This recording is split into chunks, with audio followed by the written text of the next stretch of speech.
गांव का नाम था हरिपुर। चारों तरफ खेत, कच्ची सड़कें और सुबह सुबह बैलों की घंटियों की आवाज।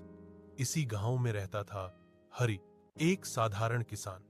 लोग उसे प्यार से हल्क कहते थे क्योंकि उसका शरीर बहुत भारी था, कंधे चौड़े थे और ताकत आम इंसानों से कहीं ज्यादा थी। लेकिन हरि को अपनी ताकत पर कभी घमंड नहीं था।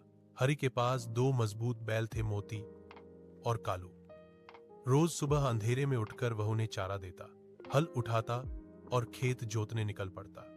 जहां दूसरे किसानों को ट्रैक्टर चाहिए होता, वहां हरि अकेले ही हल संभाल लेता। उसकी मेहनत देखकर गांव वाले हैरान रहते।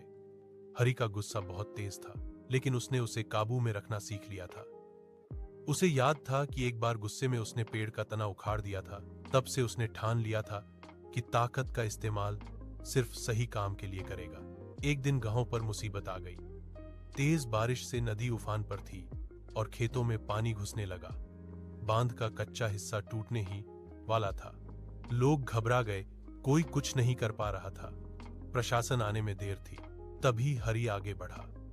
उसने बिना कुछ बोले मिट्टी के भारी कट्टे उठाए, अकेले ही नदी की ओर भागा और टूटते हिस्से को भरने लगा। जहां 5 आदमी लगते, वहां हरि अकेला खड़ा था। उसके बैल भी जैसे उसकी ताकत समझ गए हों, चुपचाप उसके साथ डटे रहे। घंटों की मेहनत के बाद पानी रुक गया, गांव बच गया, फसल बच गई। शाम को जब हरि थका हुआ अपने खेत में बैठा था, तो गांव के बुजुर्ग ने कहा, आज हमें समझ आया, असली हल्क वो नहीं जो तोड़ता है, असली हल्क वो है जो बचाता है। हरि मुस्कुराया और अपने बैलों के सिर पर हाथ फेर दिया।